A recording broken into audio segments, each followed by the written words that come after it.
Hi everybody, welcome to today's event, Conversations on Collecting. Collecting to build community.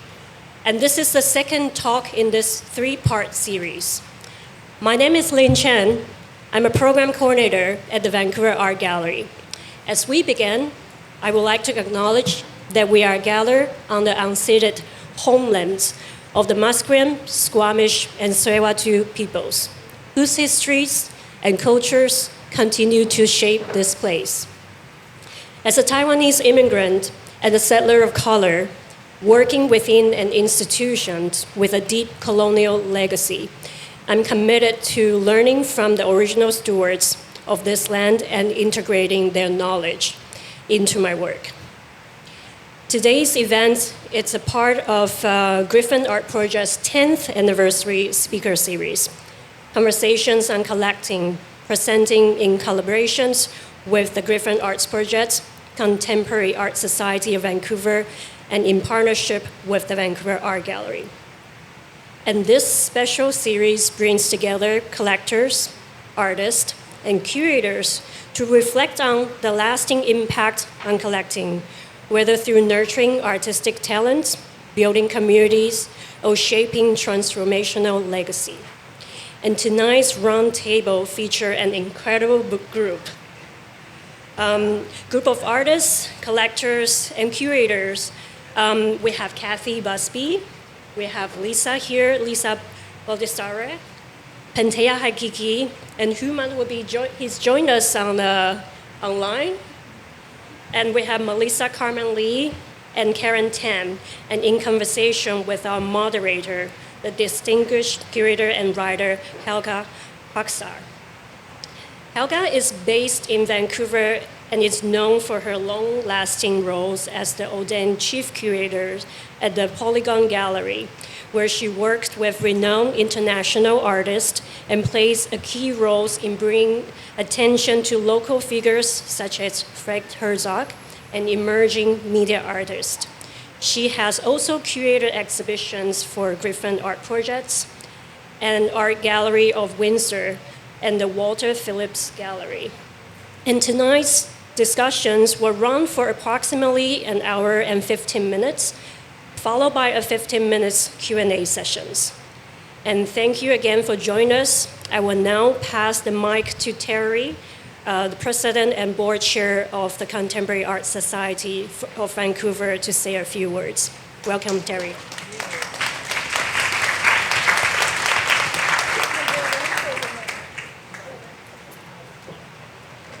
Welcome, everyone, and thank you for being here tonight.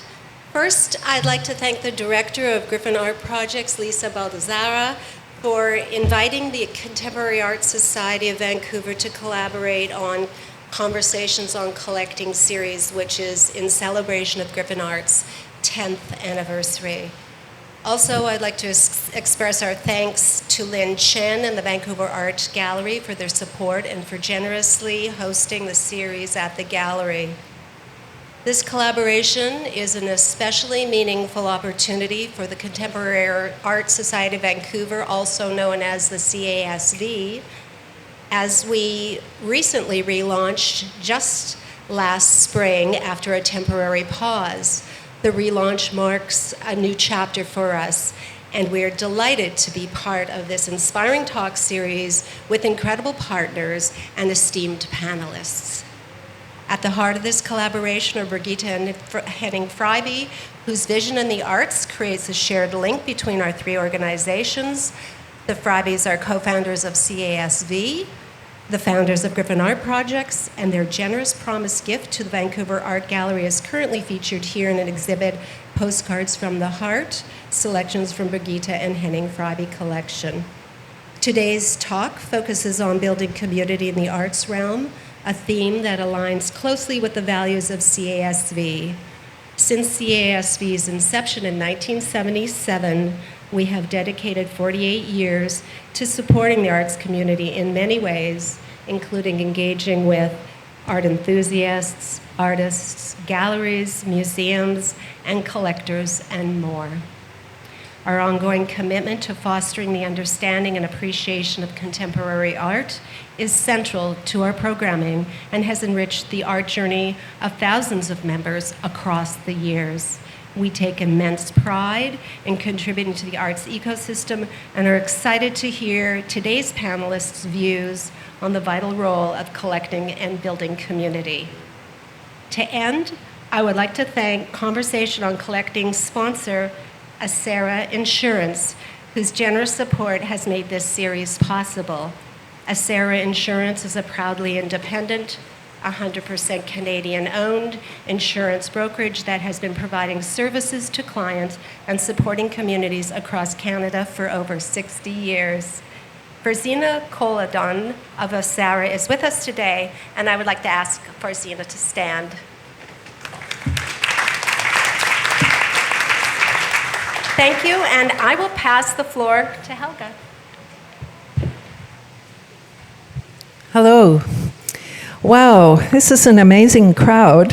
It's such an interesting subject, in my opinion. So I think tonight's event is really an opportunity to consider the potentials of collections as spaces for dialogue, sources of inspiration for collective memories, collaborations with communities, as well as to raise questions like, what are the responsibilities of giving value to cultural objects? How are previously buried materials, whether paintings or curios, retrieved from obscurity, interpreted once companions with other objects? And also, ultimately, who are the rightful owners of collective cultural memories held in collections? I know we can't be answering all of these questions, but just something to ruminate on. Our 6 panelists will delve into 3 extraordinary and unique collections ranging from artworks to ephemeral materials, inspired by personal visions rather than institutional imperatives. They will discuss their processes of advancing and working with a collection, what inspires them, and their future plans. They each bring behind-the-scenes insights into ways to activate collections, provide access, and sustain cultural legacies. Like most collections and archives, even those in museums and official public archives that must organize materials into ostensibly rational systems, the collections discussed here are not necessarily categorized, as they are decidedly personal and eccentric, full of surprises and anomalies. While the images you will see on the screen are mostly historical objects, they are far from static, nor are they locked in the past. Rather, the cultural histories they hold are dynamic and evolving, open to new interpretations and engagements with diverse communities, especially artistic ones. As living forms of knowledge and memory, these collections not only reshape our understandings of the past, but enliven the present, at times voicing current social and political conditions. Listening to objects and letting them speak can ignite new stories as alternative narratives to dominant ones and can activate historical blind spots, which is what makes the projects generated from these collections so vital and pertinent. As collectors, curators, artists, scholars, and interpreters, our distinguished panelists bring fresh eyes to revealing the various cultural legacies embedded in these collections. And on a personal note, as a curator, and in thinking about this event tonight, I'm reminded of working with various kinds of public and private collections, from official public archives to found stuff thrown into cardboard boxes. Years of research for photography exhibitions took me to sources like stacks of moldy postcards, thousands of news photos crammed into filing cabinets, and a basement full of slide boxes, in search of pictures to pull out of the excessive amount of material. I found this sleuthing and sifting through unruly collections an endlessly fascinating process of trying to make sense of objects that end up together with all their mysteries in order to give them a public exposure and cultural value. So this process really guided a lot of my work for many years. And so I fully recognize the challenges and pleasures our speakers find as they shape and reimagine collections. So now let's hear from the panelists. And I ask you to please consult your brochures for detailed biographies, because in the interest of prioritizing the discussions, I'll keep their bios very brief. So first, I want to introduce Pantea Haghighi. Pantea is an administrator, curator at the West Vancouver Art Museum. She's a guest curator at the Vancouver Art Gallery and a doctoral candidate at Simon Fraser University. Her research focuses on modernism in architecture and visual arts in relation to vernacular politics. Her recent curatorial projects examining the cultural production and histories of art in Iran include a survey exhibition and publication on Parviz Tonavali at the Vancouver Art Gallery, looking at Persepolis at Polygon Gallery, and modernism in Iran at the Griffin Art Projects. She has a forthcoming book and exhibition for the Vancouver Art Gallery that we hope to see soon. Dr. Houman Sarshar, who is on the screen, speaking to us from Los Angeles, I believe. He is an independent scholar, editor, and author who has contributed to the Encyclopedia Iranica and Encyclopedia of Jews in the Islamic World. He has a PhD in comparative literature from Columbia University and has published numerous articles on modern Persian literature, as well as edited publications on the history of Jews in Iran. His collection that we'll be discussing tonight, focused on modern Iranian artists, holds nearly 200 works. He's also the founder of the Kimia Foundation, dedicated to the preservation and promotion of Persian history, art, and culture, that has an archive of over 5,000 photographs. So, Pantea and Houman, can we take it away from here? Sure.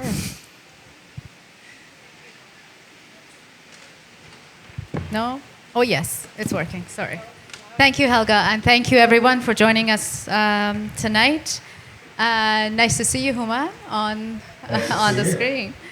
The exhibition Houman and I are discussing tonight was titled Modernism in Iran, 1958 to 78, which was at Griffin Art Project in 2017, which was mainly drawn from Houman's collection. It showed significant works from some of the most influential artists of the modern period, which was a very transformative moment that defined Iranian national identity. The exhibition was divided into two sections, one that referred to artists belonging to the neo-traditional movement, and the other section belonging to artists that represented the modern movement with a westernized lens. So Houman and I will discuss the complexities around the histories that his collection deals with. And I'm going to get right into the questions, Houman. Does that work? Yes. All right.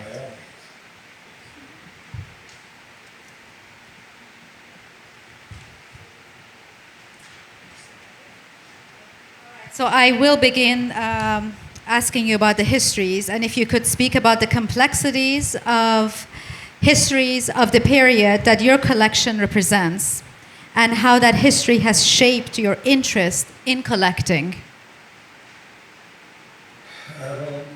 First of all, thank you for having me here. It's really a pleasure to be here and to be able to discuss what is a long-time passion for me in my life.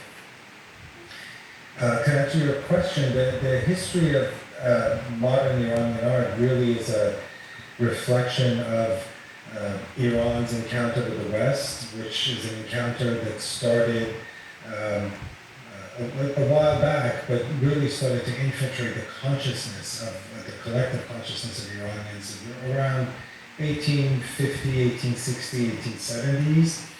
And it led to the beginning of modern art with the work of Karmen, who was really considered the father of modernism in Iran. but my collection specifically focuses on the period between the two wars. It's a period in Iranian history, in Iranian art history, commonly referred to as the Saqakhane movement. And it is a reflection of Iranian artists' attempt at trying to arrive at a modern art form in Iran. And after Kamal al-Mulk, who had introduced realism to Iranian painting and taken a huge leap forward from the kind of miniatures and paintings that we are, some may be familiar with as Qajar painting, which is kind of very stylized. He introduces a realism in Iranian painting. And some of his students tried to grapple with, extending that realism. So there was kind of quasi attempts at works, kind of copying the kind of works that we see in Gauguin and Van Gogh of Cubism and pre-Cubism in Western art. But something happens around the post-war era, especially starting in the 1950s, where the students of Kamal al-Mulk's students really start to think that Iranian art needs to find its own modernism. And the solution that somehow collectively and independently each one of them kind of come up with together or independently was a sort of a bricolage or a pastiche of old, typical, iconic Iranian imagery thrown together in a completely new way that really has nothing to do with the structures and the frames of classical Iranian art. And through this, they come up with a Iranian modernism that remained a very, very lively scene in Iran all the way through the revolution in 1978, but it didn't really grab the world's attention or even the attention of the majority of Iranians until the early 2000s, the mid to late 2000s, especially when Christie's started to introduce some of these works into their auctions. But it represents a very significant period in Iranian intellectual thinking that, in my opinion, is also echoed in modern Iranian literature, and especially poetry, with the poetry of Nima Yushij and others who followed his work. Thank you, Houman. I'm going to dive right into it. When did you start collecting works in general, but from this period? I started collecting in 1991. The inspiration for me to become a collector was my beloved mentor, Dr. Ehsan Yashater, who was the editor of the Encyclopedia Iranica. I was his secretary. I was his assistant back then. As a graduate student at Columbia University, I worked in the offices of the of Iran Center.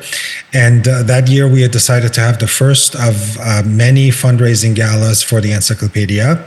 And word got out that we were having a silent auction. And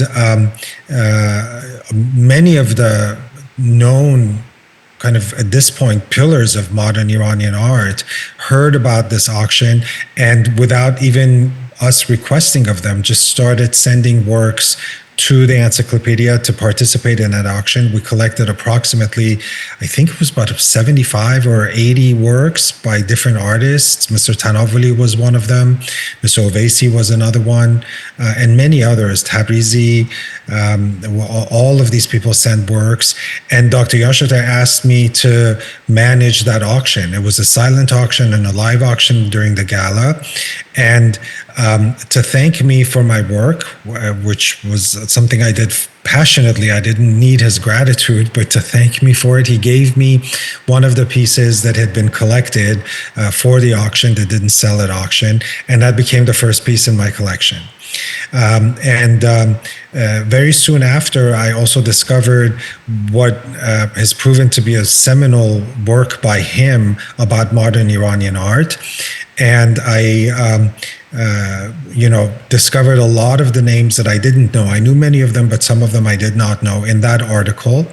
And because of the auction that I had done, many of these artists reached out to me. I had a connection with the Maison Française at Columbia University that had a beautiful gallery that had gone unused. So I convinced the director to allow me to use that space to do shows. And during the next 4 years, I did about 8 or 9 different shows for some of these leading modernist figures. And my agreement with them was that I would do all of the work, I would do all of the mailings, I would manage the gallery, I would manage the sales, and my fee for all of the work would be, just like Dr. Yashater had taught me, one of the unsold paintings at the end of the show. And that kind of began to beef up my collection. And in 1995, a gallery owner from Tehran cold called me. This is back in the analog days. There was no text, no email, none of that sort of stuff. She had found my number. She called me and she wanted to work with me to do more shows in New York. And I told her that I wasn't really interested in doing more shows, but I was interested in working with her because she was a gallery owner to build a collection of modern Iranian art. She is now today one of my dearest friends. She's like my sister. And with her help, I amassed the collection that I have today. And when I was buying these paintings, I was often talking to her and saying, I can't believe that nobody's interested in this art. I mean, I was buying pieces by Zenderudi and Mr. Tanavoli and Ovaisi and Qanriz and, all of these towering figures whose work sell for hundreds of thousands of dollars on the market today for $200-$300 a piece. And I would always tell her, it's like, I can't believe that, these works are available. I don't see a difference between a Picasso and a Pilar Am, so I don't know why other people aren't seeing the same thing that I am. But eventually the market caught on, and and we are where we are today. The modern Iranian art has found its rightful place in the world art, my collection has become a source for much research, various shows, a couple of them with you, and one that I'm looking very forward to next year. So we're looking forward to having part of your collection here next year at an exhibition at the Vancouver Art Gallery. So yes. Stay tuned for that. We are looking at a shot of your home in New York, Houman. So I'm quickly going to ask you about the notion of legacy and what it means to you, and about the safekeeping of these works. In all of the work that I've done, not just as a collector, but also as a scholar, I have come to see that there's in the spectrum of collectors, there's really two extremes. There's collectors that believe that the value of their collection lies in nobody knowing who they are, nobody knowing what's in their collection, and nobody ever getting access to any of it. And at the other end of the spectrum is people like myself who really believe that we are just custodians of these works, that we have the opportunity, the privilege, and the joy to be able to, call these ours for a passing moment in history, but that really the work is as a custodial work. It's a complicated job. You learn to become you learn preservation work, you learn framing work, you learn all sorts of other things that you have to do to keep these pieces safe for others to come and enjoy and appreciate. And I hope that if there is a legacy to be built, it will be my legacy as a custodian of these works, because ultimately, I'm going to have to place them somewhere. Hopefully, there'll be a museum somewhere that'll want them in their permanent collection, and that day we'll finally have an exhibition of the entire collection somewhere, my work will be done. Lovely. And I think, are we out of time? Yes. Okay. I have one more question, but we'll leave that for next time we chat. Thank you, Houman. Thank you so much.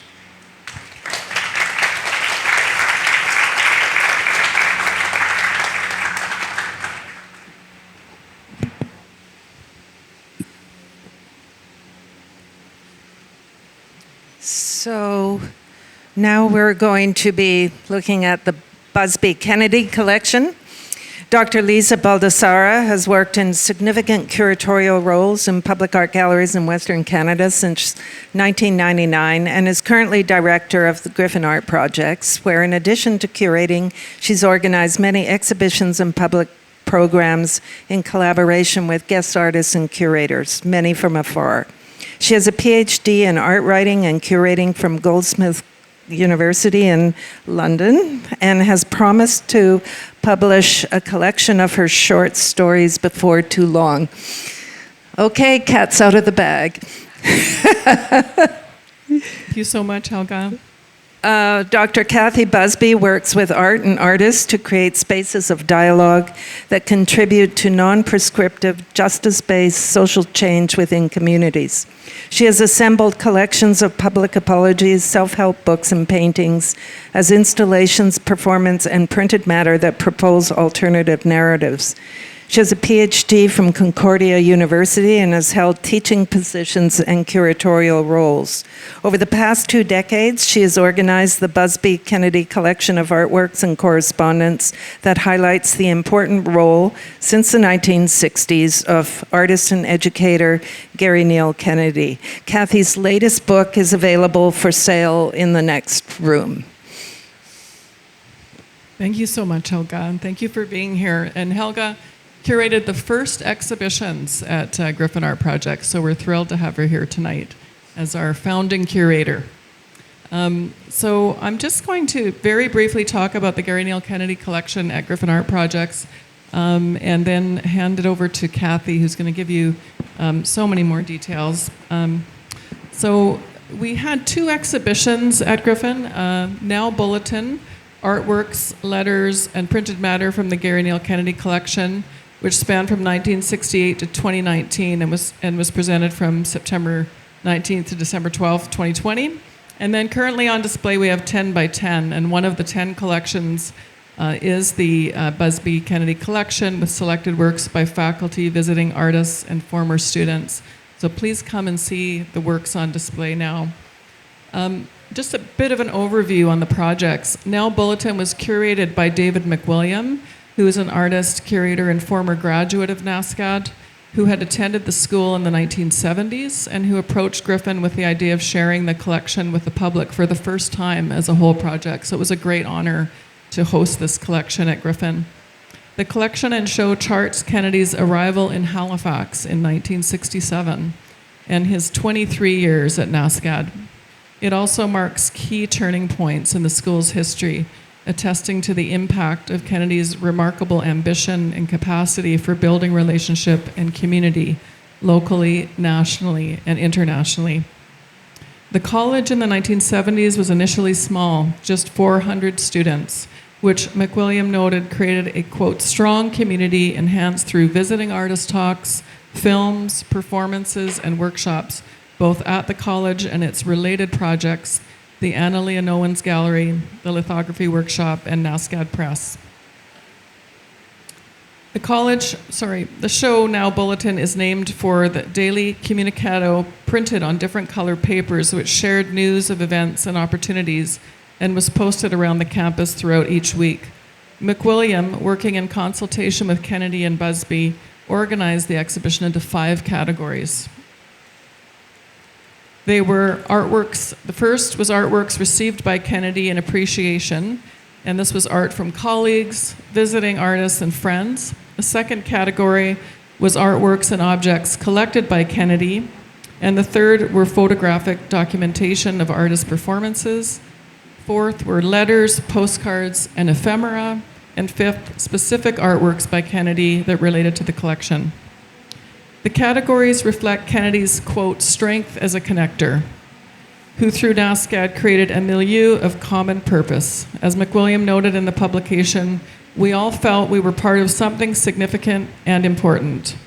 NASCAD faculty form a core element of the collection along with some student works and art and archives of the international artists and curators who traveled through the school over the decades. In October 1970, the Halifax conference that Kennedy organized brought 17 leading artists to NASCAD. Thereafter, the school and conference were called a platform for things. Sorry, it's a bit windy up here. For things to happen, and further established NASCAD as an international conceptual school. This also kicked off the ambitious Visiting Artist program.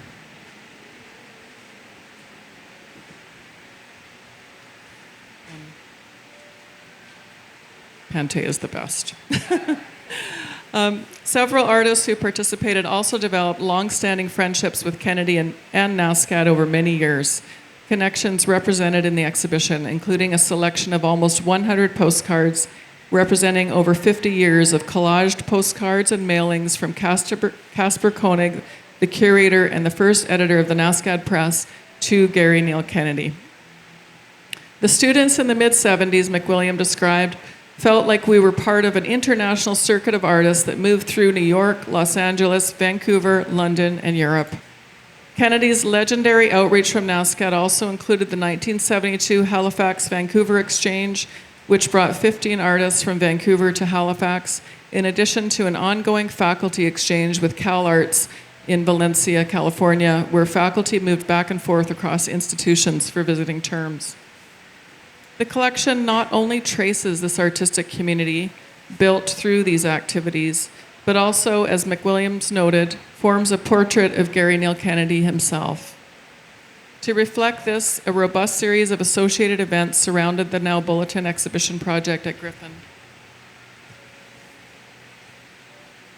The public programs included an artist residency and open studio with NASCAD graduate Kelly Lycan, film screenings and online panel discussions with established artists that were former students from across NASCAD's decades, and a talk with Martha Wilson, founder of Franklin Furnace and former faculty member at NASCAD, who wrote poignantly about Gary's friendship and how the offer of a teaching position at NASCAD welcomed her into that community and changed the trajectory of her life.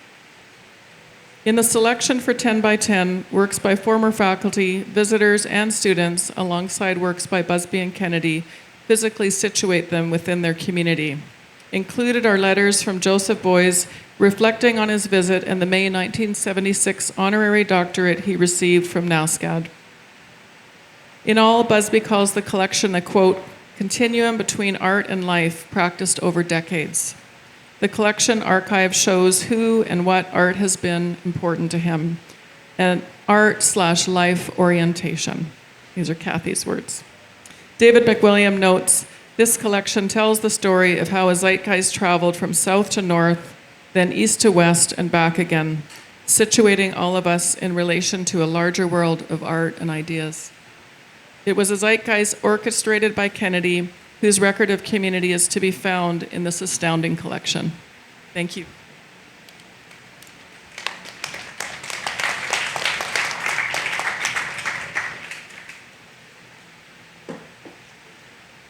Hi, everybody. So you're going to find a little bit of overlap between our two presentations. We did compare notes early on, but we didn't compare notes at the end. But that's all right. I think it's all going to work out great. So that's me in my storage space. I've always found it satisfying to organize and, in the process, make sense of things. I'm interested in collections and the stories they can tell. In my art-making practice, this role has morphed through my collecting of public apologies, self-help books, message T-shirts, and marketing taglines. I'm an incidental art collector. This decades-long organizing challenge was part of partnering with Gary back in 2001. Since then, I've taken the lead on organizing Gary's and my artwork and our shared collection of art and ephemera, including correspondence. In thinking about collecting to build community and talking with both Helga and Lisa, I decided to bring forward a selection of work and correspondence that gives voice and pictures to the relationships formed amongst artists who Gary worked with as he built up the Nova Scotia College of Art and Design as its president. I'm focusing here on selections from the 1970s and 80s.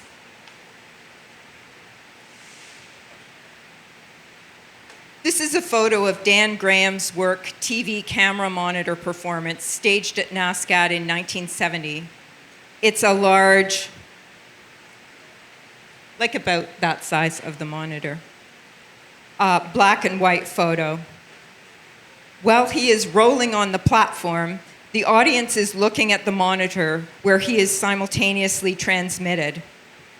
And you can see Joyce Wieland and Michael Snow in the audience, who were also working at NASCAD at the time.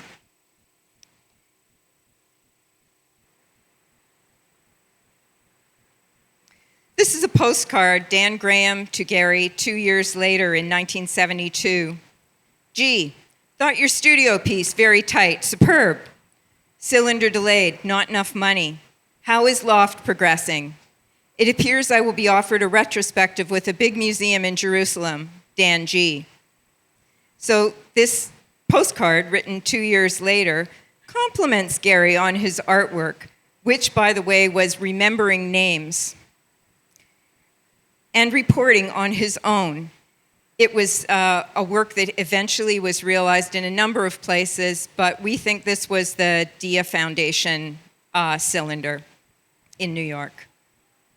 Succinct communication between artist friends is how I summarize this message.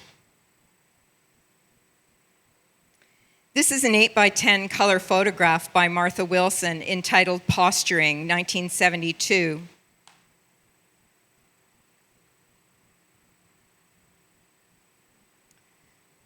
And this is the label that is on the back of Posturing. Form determines feeling, so that if I pose in a role, I can experience a foreign emotion. In February 1972, I attempted a double-sex transformation. I am dressed in drag so that the transformation is from female into male, back into female. Theoretically, the uninitiated audience only sees half this process, from male to female. And this is Martha at our home, keeping up a long connection. Martha stayed with us in 2019, which I think was after, anyway, I'm not sure if it was for the talk she was giving at Emily Carr. When she saw her 1972 photo in our work, she was happy to see that it still had the original drugstore frame and said nobody else had kept that frame.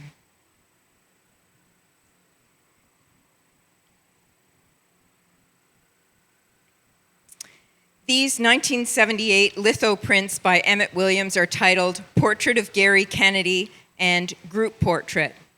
If you follow the green dots, it spells Gary Kennedy.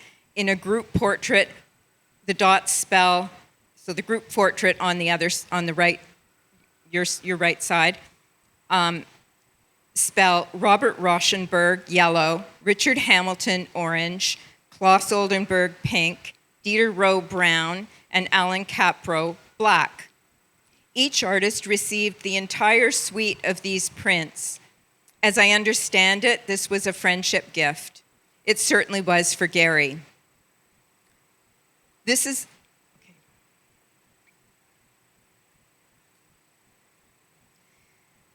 letter shows the camaraderie of an artist-to-artist relationship and a kind of intimacy in a jokey way, with Emmett letting Gary know that getting paid really matters. Dear Gary, I counted my money this morning, and it looks like you paid last night. You've got to stop that kind of thing, or I won't be able to feel sorry for myself. As ever, Emmett.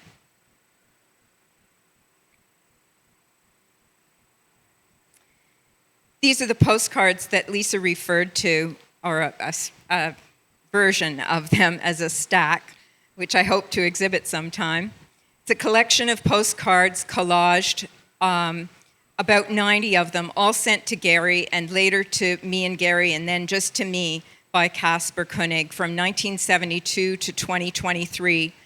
Casper is someone many of you would know as the founder of the longtime artistic director of the Munster Sculpture Project that began in 1977 and has taken place in Munster every decade since, coming up again in 2027. He was also the first director of the NASCAD Press from 1972 to 1976.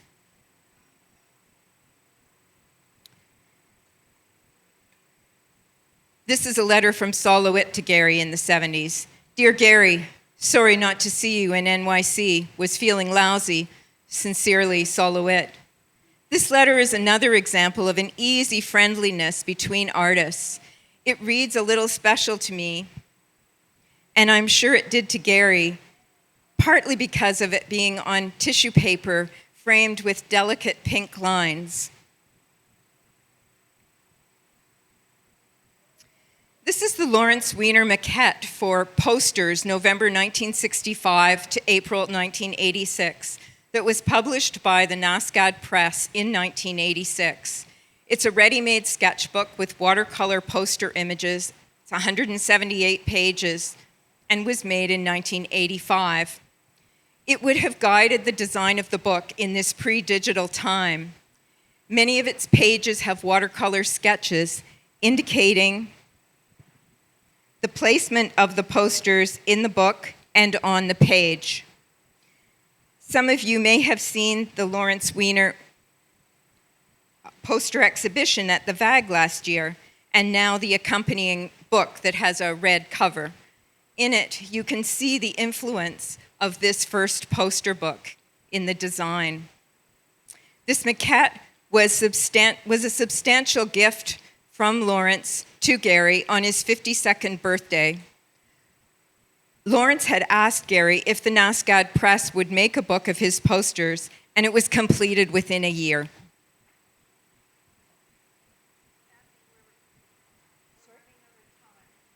Oh, okay. Just two quick more. So this is a letter to Gary, 1986, from Sydney, and it says, "Far away hills is always shiny, but just a stone's throw away. Most best from down here in Eden, Lawrence Weiner." He was keeping in touch with Gary in a poetic way. And my last story.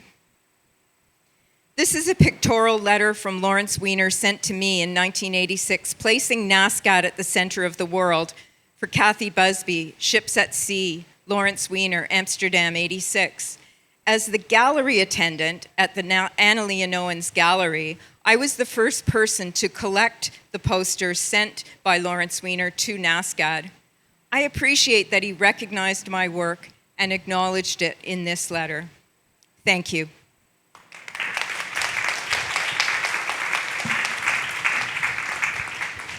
Thank you both.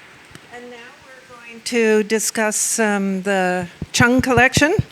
Dr. Melissa Karmen Lee is the inaugural CEO of the Chinese Canadian Museum and has held leadership roles in cultural strategy, curating, and public engagement in the museum and arts sectors.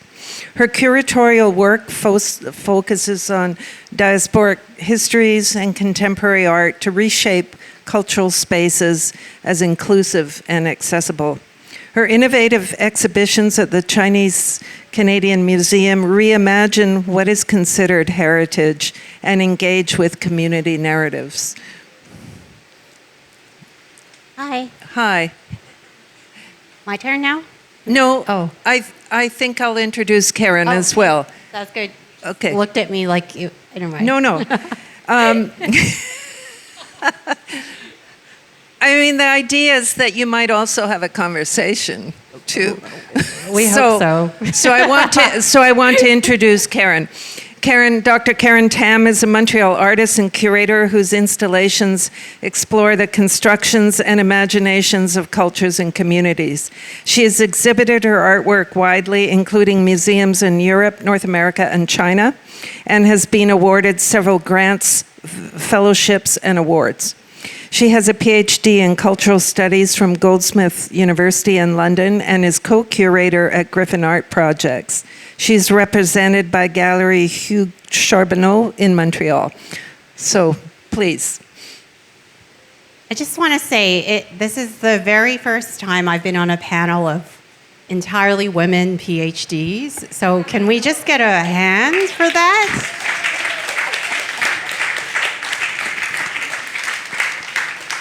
And I also want to thank Lisa for inviting me and Helga for moderating.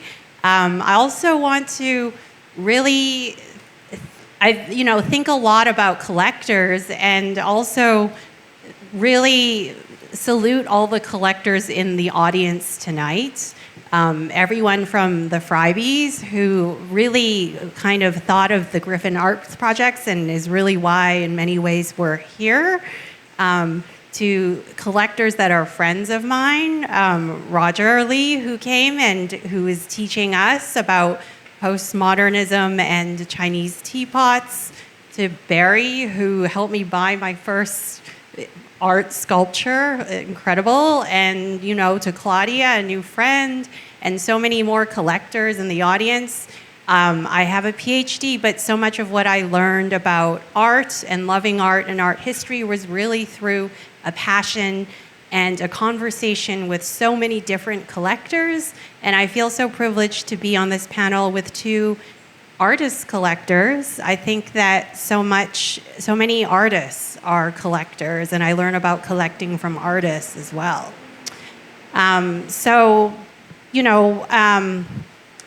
Just to speak a little bit, and hi, Houman. It's so great to hear about your collection as well. Just to speak a little bit about the Chinese Canadian Museum. It's a brand new museum that maybe many of you have never been to before, under its current inception as the Chinese Canadian Museum. We are only 2 years old, so in a museum standpoint, we're really a toddler. And it's very rare that new museums are born.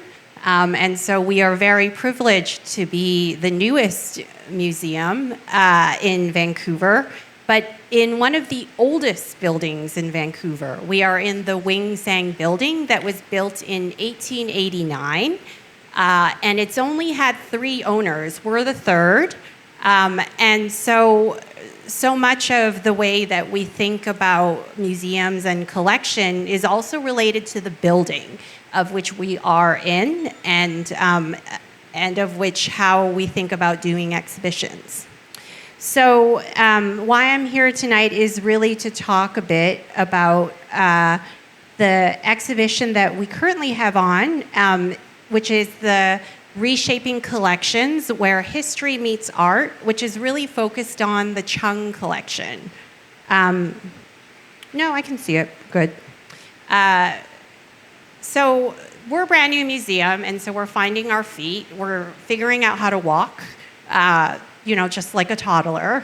The great thing about us is that I've worked in museums for 15 years, and so we can take everything that's so great and what we love about museums and collections and conservation, but we can also bring in new practices. We can say that we don't like to do things like that. We want to do things in a new way. That's the kind of great thing about being new. And so this exhibition is about taking a very old collection and getting artists to make new artwork out of it. The Chung collection is Wallace B. Chung and Madeline Chung's collection. It's housed in UBC. It has 25,000 unique objects, everything from 1920s deco posters to CPR memorabilia to various and interesting artifacts and objects like the last nail spike, and to curious Chinese catalogs, to things that they found in our building. Wallace started this collection when he was 4 years old, and he is now 99 years old. So it's a pretty long tenure for this collection. And it was a partnership that we did with UBC, where we invited 6 artists from across the country, including Karen, to fly over and really spend time in a mini residency going through the collection at UBC. The UBC was very generous to allow the artists in the archives, as well as take a 3D scanner, which has never been done before, which we bought, and then bring the scanner into the collection and 3D print the works. Once the works were 3D printed, the artists were able to then make new artworks out of them. So I'm not going to spend too much time on this because Karen will talk a little bit more, but the work you see in front of you is Whispering Jade Bazaar. Karen really, one of the things that we loved about it was Karen really loved the mooncake mold in Wallace's collection. And so the mooncake mold, which she was able to 3D scan, the pattern of it is not only sculpturally on the table in little kind of mooncake soaps, but also on these very beautiful silk scarves that she printed. And I'll let you maybe talk, or do you want to talk more about it now or after? I'm really excited to be here. Whispering Jade Bazaar was like a wonderful, thank you, a wonderful opportunity to go through the Chung collection. I had gone through it before for my previous projects. Because a lot of my art practice does involve going through archives and collections and seeing how they can shape our culture, our understanding of the community, our history. So with this time, having this mini residency and having more access to the archives and the objects and kind of, I'm such a research nerd, I made these huge spreadsheets, like, this is everything, over 100 pieces I want to see. And then I realized I had to have a short list. I was like, these are priorities. So among the priorities were these mooncake molds, biscuit molds, as well as these catalogs that I found, which I think if we go to the next, so one of the catalogs is the En Chow Company. And they had them from, I think, the 20s to the 50s, perhaps. And what I loved about them, I think this one has, like, the photos of the objects that they were selling, the curio shop. But I loved the ones where it was just illustrations. And then they had, like, the dimensions and what it was made out of, the material. So I thought, for me as an artist, I thought, I'm going to bring this to life, just based on the illustrations, whether it's kind of sourcing actual furniture, or else, maybe the next slide, or else kind of the one on, this is something that I use a 3D pen. So I didn't print it, but I drew the sculpture with plastic filaments, these ivory balls, which are traditionally carved out of many layers, but carved out of one piece of ivory. For mine, I just kind of used tennis balls, used pickleballs as like the molds, and put them together. Just want to say that I really like how your work, and especially the way that we can see here, it brings in these ideas of Orientalism, the way that there's like a Western perspective, and in particular, so much of your work is about chinoiserie. Yeah. And so you've got that Western perspective, but you're looking at it from a Chinese-Canadian perspective, right? And so that kind of layering is something I really like about your work.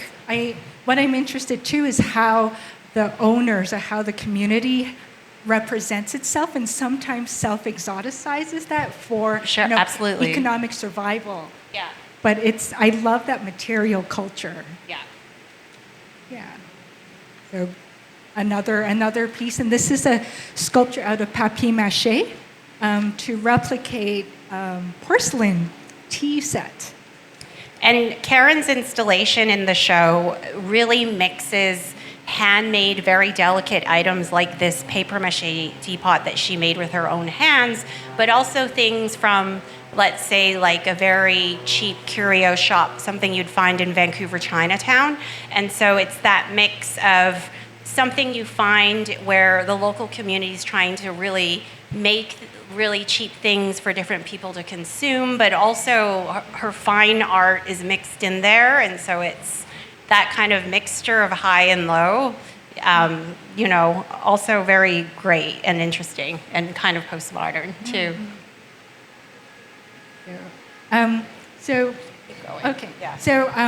The other two projects that I'll just quickly kind of run through. One is called Who's Chinatown? Examining Gazes in Art, Archives and Collections. That was at the Griffin in 2021 that I curated.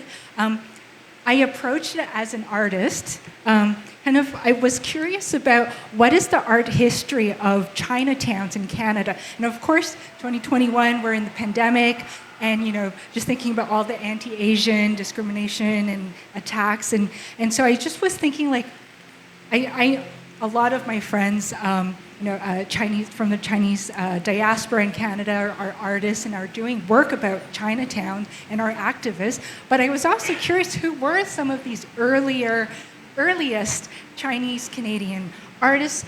And so I decided to, and Lisa, thank you so much for giving me this opportunity.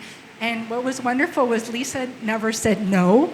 So this project really grew, where I had 30 artists, historical to contemporary artists, from Emily Carr to John Johnston in Montreal, to Yu Cho Chow here in Vancouver, Mary Sui Wong, originally from Vancouver, living in Montreal, to Maurice Lum in Toronto. And I just wanted to put them all together, and also thinking about how Griffin's mandate is about collections. So for me to think about how can we kind of push the definition of collections. Is it just like individual private collectors? Is it just art collections, or is it also historical objects? Or in the case of, the Beatrice and Raymond J collection, which is now housed at U of T, it's Cantonese opera materials. And then also working a little bit with Catherine Clement and the Yu Cho Chow Digital Community Archive. That really inspired me for this show. And so I guess we can just kind of go through. So I was able to hear, I don't have details, but these are some of the images, photographs from the Chung collection that I incorporated in here. Yeah, and so I borrowed. Oh, thank you. So I borrowed works from different institutions. So the one on the right is an Emily Carr sketch from the RBC Royal BC Museum, and the one on the left, which is very dark, is a painting by John Johnston from the Museum of Fine Arts in Montreal. And I tried not to include my work, but I did in the end. This is a wallpaper where I wanted it to be seen more of as decorative element. And they're drawings of different aspects in Chinese Canadian history, on attacks on Chinese individuals during the pandemic, but also fires that destroyed Chinatowns. So here's one. This is the one that I took. I made a drawing based on a photograph in the Chung collection. some blueprints as well from the Chung collection of Chinatown buildings. And this is the third project that I'll talk about. So it's kind of a combination of my art installation and then doing a little bit of curatorial aspect in there.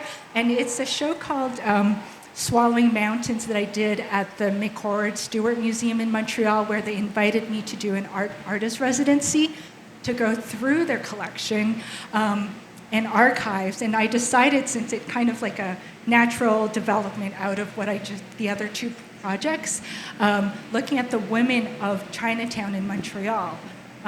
And while I didn't include any works from the Chung collection, it was the spirit, in thinking about the material culture, and I put a call out to the community in Montreal to lend their family photos and treasures, and really think about this as a proposal for a future Montreal Chinese archive. So it's like a combination of collaboration with a museum, with community groups, with individuals. And what was fantastic, I felt, was that, if I just go back, this is the last image, was that the community felt ownership of the show, and people would just come in multiple visits, and they would actually request access to the collections, to seeing the Chuck Yip albums. For example, Chuck Yip he moved from Vancouver to Montreal in the 30s, and his albums are wonderful. You see sort of him growing up as a young man, studying engineering at McGill, up to the 70s, and he puts in these wonderful kind of comments, and I feel like Chuck is my friend, even though I've never met him, so people felt ownership, and they wanted to donate their family photographs as well as head tax certificates, which the museum doesn't have. And I think this is like one thing that I really love about working with collections and having opportunities like the one that the Griffin and Chinese Canadian Museum have given to artists, is that thinking about ways that we can go to the archives and the collections and look at them in a different light to perhaps, activate them, bring them out of storage, give them another life. So. I think I have 1 minute, so I'm just going to quickly run through. This is what the museum looks like. It's on 51 East Pender. Come visit us. This is a mix. It's Janet Wang, Wan Chia Chen, Howie Jay, and Morris Slum. There are other artists in the group exhibition we're showing on reshaping collections, where history meets art. So please come and see these other wonderful artists in the show. And then finally, just to say that this is another artwork or another feature exhibition we're showing, and it's also in a way related to another kind of collection. And it's a collection of ephemera, of fashion, of photography, and laser discs. So we collected over 850 laser discs and vinyls from the greater Vancouver community. And we had an artist, Ming Wong, turn it into a giant science fiction karaoke 1980s installation. So just to say that we love collections, but we also love artist commissions. And so we try to turn one into the other at the museum, and that's what we love doing. I think we're using up our time.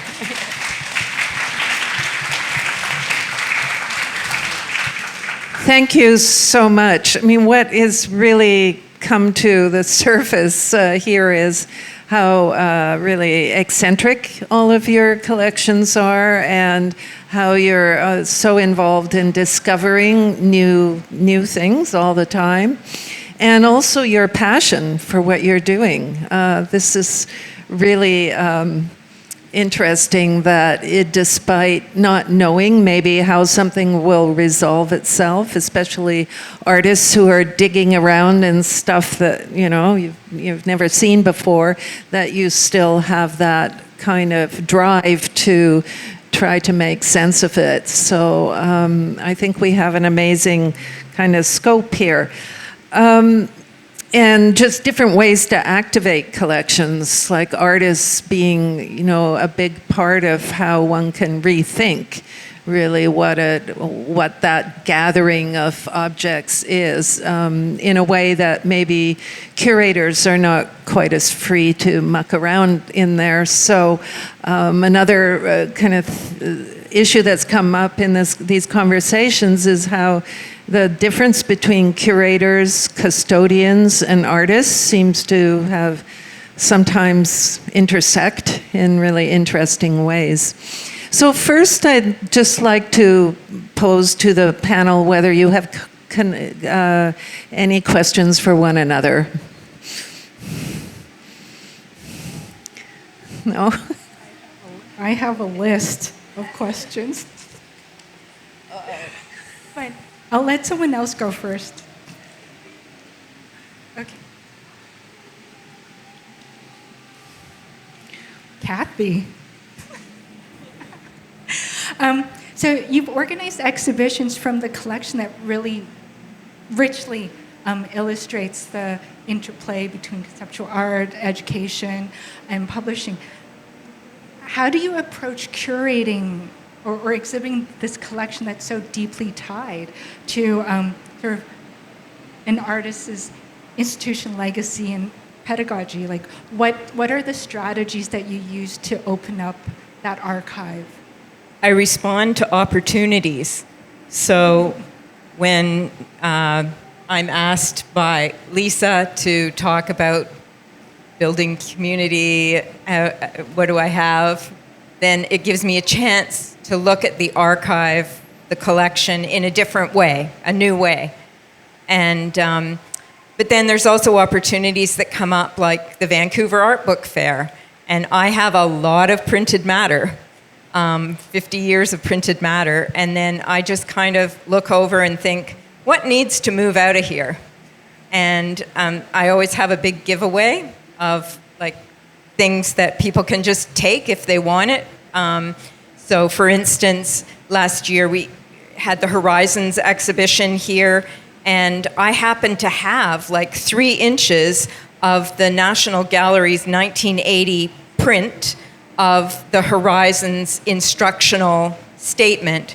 And so I've been giving them away. I'll keep 10 or 12, but I don't need that many. I don't need 500. And I really enjoy that, and I feel like it's very, in terms of this idea of a collection being alive, I feel like that kind of pulling of things forward and sort of tilling the archival collection soil, but then just kind of like also thinking what's most important here now, and what is there room to kind of let go of. And I mean, I like Houman, think of the collection as I'm the custodian of something that's moving through me, and I'm always looking for opportunities to place work in public institutions, and or to have collectors acquire and then them hopefully gift to institutions, because public institutions don't have much in the way of have depleted budgets. So this is a way to have collections become public.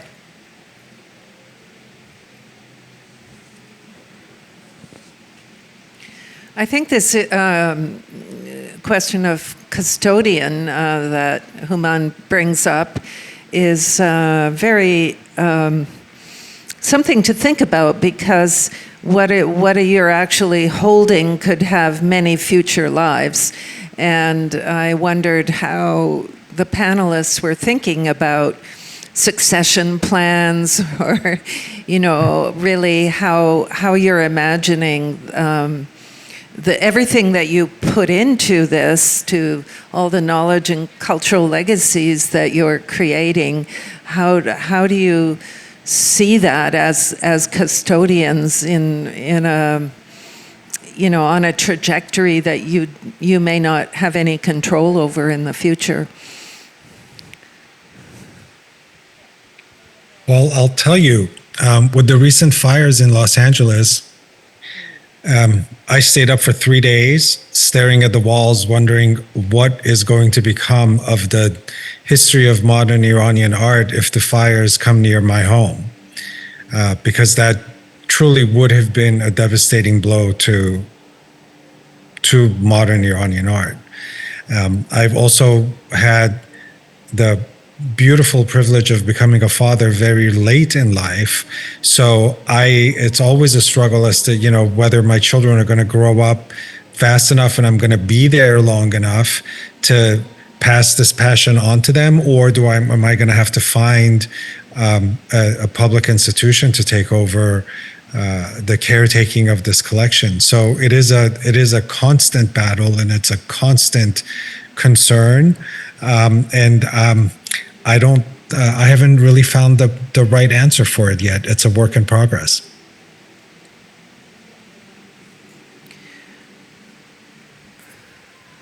Well, it seems like also to consider is that legacies live on in different ways that are not maybe even that tangible, like all of the work that you've done digging into these collections or building a collection, in Houman's case, is already has developed vast amounts of knowledge that wouldn't exist otherwise. So there are the material aspects of objects, but it's also like an intellectual knowledge that is cultivated. So I like also sometimes the best collections are idiosyncratic, how they really take on the personality of the collector, or if you don't know the collector, you can kind of get to know the personality of the collector through their collection. And so that's also a really nice thing about studying a collection.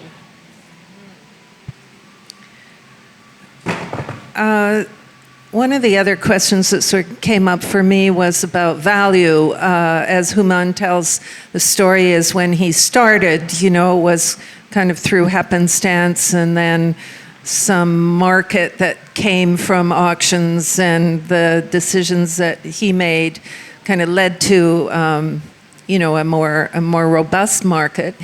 And with a lot of the materials that you have talked about, there isn't a clear sense of value in ephemera or these postcards, and yet they are valuable together. As in, Cathy, with what you do, it's like you're putting together stories about that very those relationships and that particular cultural history.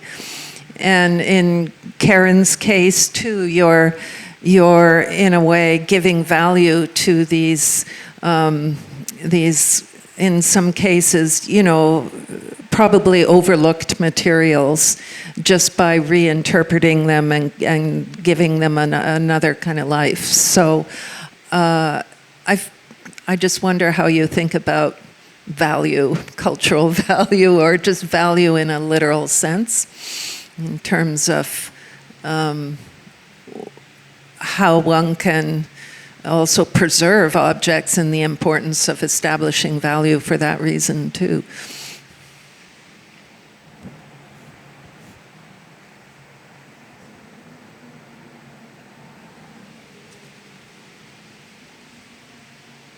I just wanted to respond to that because it's obviously the works in company of other works augments, amplifies their value because they're in conversation. So this work of preservation, like what Houman has done by recognizing that opportunity, seeing that he had the opportunity, they were affordable for him.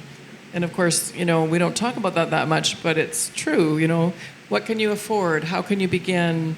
And what are the things that are really, that you're passionate about preserving? So I was just very interested in Houman's work with, recognizing that opportunity, and almost it's a placemaking in a way where you become the site of a collection that then can grow. And we know that often collections are given to museums as we saw with the Freiby collection, the Chung collection, that some of these gifts can be placeholders for that research and then tip, at the Art Gallery of Greater Victoria, there was a number of ambassadors to China who gave their entire collections and actually started the direction of that gallery's focus on Asian art.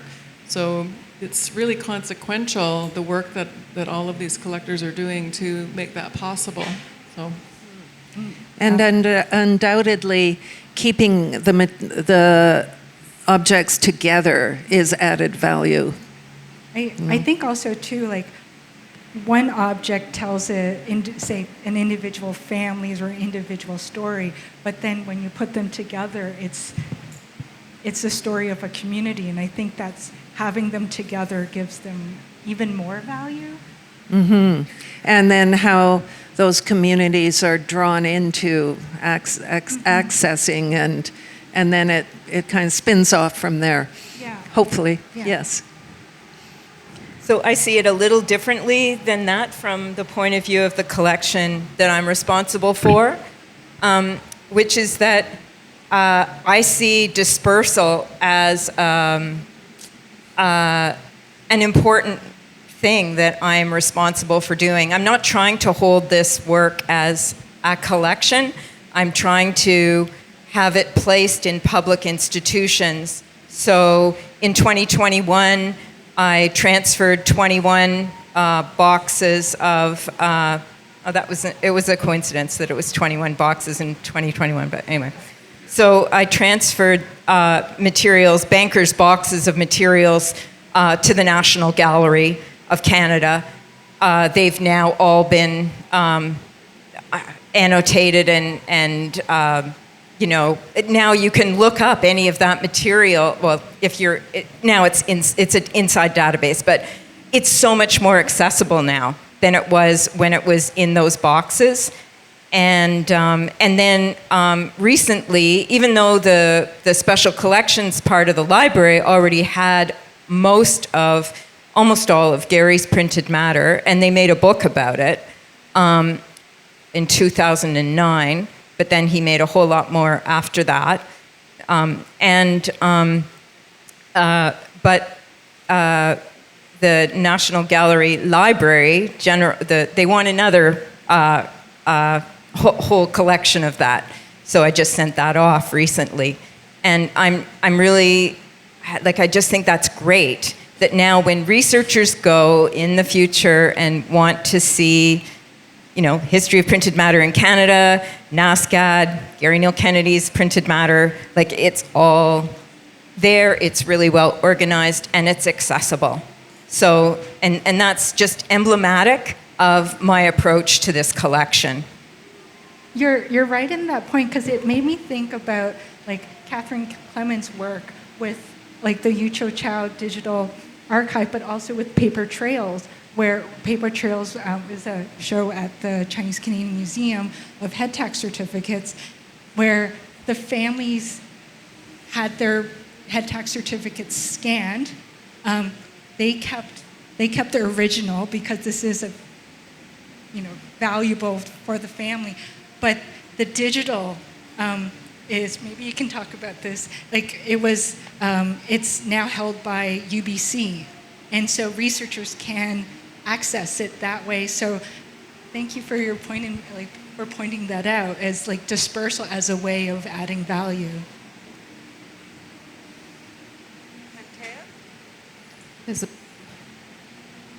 So just following on collections as building knowledge, if it weren't for Houman's collection, the show at Griffin Art Project would not have happened, basically. And it was at the time the only exhibition, the first exhibition, and now still the only exhibition on the subject matter. But the fact that we were able to write and display and learn was due to the collection and having access to the collector. Yes, so it perpetuates itself. I think we should turn this over to the audience. If you have any questions, we would certainly welcome them. I'm sorry, apologies. I need to run to my second panel. So. Oh, right. Yes. Please keep going. It's fascinating, and I really apologize, but I have another panel tonight that I'm 15 minutes late for, and it started without me, so I need to run over there. But please keep going. Yeah. Thank you, Thanks, Melissa. Helga. Thank you so much.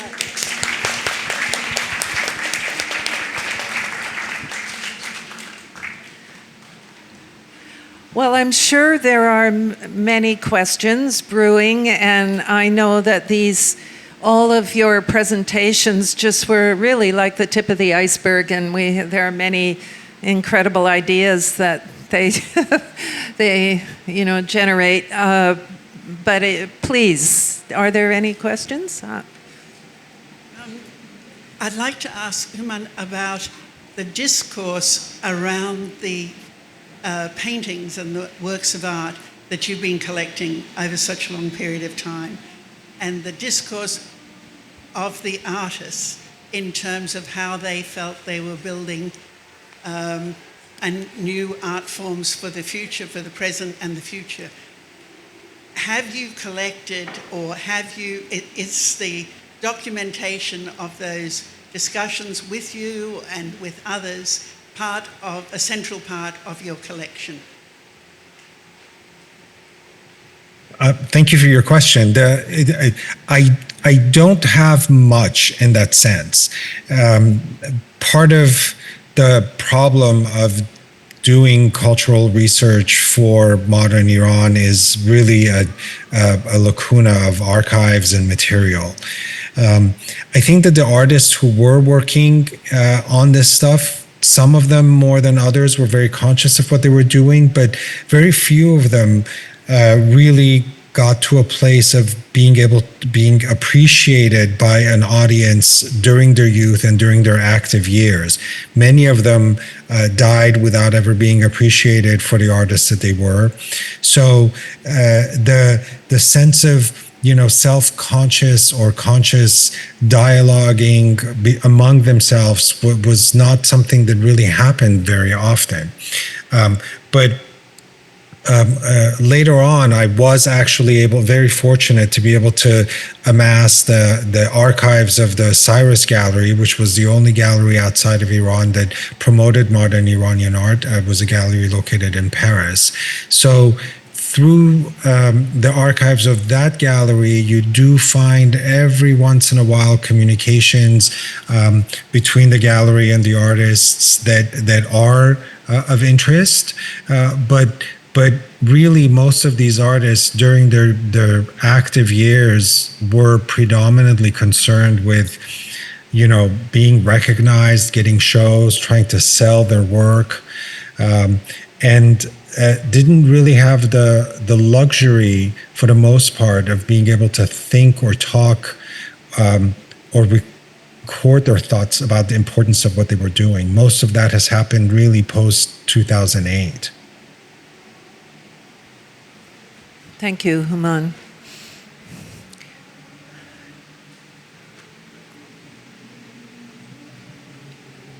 I have a toddler question.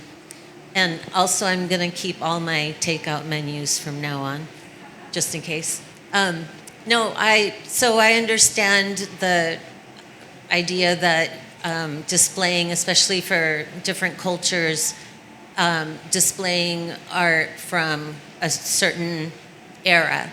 But I haven't heard anything about different geographical locations. So you're speaking of Iran, and there's a Chinese collection, but these are really big places. So is that sort of inferred, or we're just supposed to go look at these collections and it's explained? I don't get it. Like my mom and dad are from India. I've only been there once, but if I went to see a collection, it's Indian art from, I don't know, 300 BC to whatever, but India is so big that I wouldn't understand it without a geographical sort of, and plus, they're all different cultures within India. So forgive my question if it's not, I don't know. So that's what I thought about. Melissa's worked with the Chung collection a lot more than I have, but I know for the Chung collections, it's focused specifically on the history of the Chinese Canadian community, and so I mean, he has a long interest in the CPR, but that's also related to the role of the Chinese in the construction of the railway. But yeah, that's all I wanted to say, was that it's actually specific to the Chinese in Canada and more West Coast. And I think Houman can speak to his collection. And Yeah, with respect to my collection, I am a painfully focused collector. I have not strayed far at all from the focus of this collection, which is modern art between the years of 1950 and 1978. There are very, very few pieces in my collection that were produced after 1978, and they are all predominantly or exclusively Iranian artists, and not just any Iranian artists, because there were others during the same period who were working actively and doing wonderful stuff. But my collection is focused exclusively on this native modern movement in Iran that is through every aspect of it, you can really recognize and see and read the artists grappling with Iran's encounter with the West, with the modern West, with the post-industrial West. So in that sense, you are right. The subject of Iranian art is vast and impossible to capture in one collection, which is why I have remained painfully focused to be able to at least circumvent that particular issue. So a visit of my home, I always tell people who come to take a look at the collection, I'm like, you're basically, after we're done walking through this collection, you'll be ready for you'll get a kind of a quick survey of modern Iranian art, and it's a graduate seminar in modern Iranian art, because it really is that focus. There is nothing outside of that parameter inside my collection. so just to quickly sum it up, instead of geographies, to focus on subject matter in these collections, and most collections that we know. And I think this does raise the whole question of the role of digitization, and how geography in many ways has been realigned in terms of the kind of information that can be disseminated. But I also think in the case of what we've been discussing today, that cultures are moving around beyond their specific locale as well. And so even like the NASCAD story is also one that relates to here, or, it's kind of a mix of fluidity. And I think the whole issue of what it means to put things online opens up whole other kinds of possibilities. I'm not sure we have time to talk about that, although that was one of my questions, is how that impacts your work or how you see that. Lynn, I think... let's wrap up and we will have time to chat afterwards. But Yeah. I really, really love to thank our dear panelists and also Helga for helping us to moderate this incredible, incredible panels. And then we have sort of come to see that archive and collections, not as a fixed or static, but as a living, evolving site of negotiations where collective memory is continuously shaped by who is represented, who has access, and whose stories are left untold. And it has been also really powerful to see how artistic interpretation sort of can help us to open up new pathway and reframing meanings. So our next talk in this series, Conversations on Collecting Transformational Legacy, would take place on September 27 at the Vancouver Art Gallery, and more details to come in the next few weeks. And we look forward to continue our conversations with you then. And lastly, it takes a dedicated teams of art workers to bring events like this to life. So I want to thank my building service team, AV team, colleagues from public engagement and learning, communication, and curatorial for helping to create these memories where meaningful engagement can happen. And more than ever, the art sectors is under pressure, facing reduced funding and rising costs. So our art ecosystem is fragile but vital. In uncertain times like this, art offers a space for reflection and connections. So if tonight's conversation resonates with you, consider bring a friend to the next one.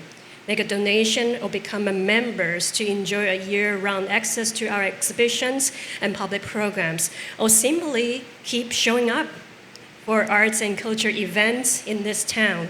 Go see a movie, a performance, a dance, and attend a festival.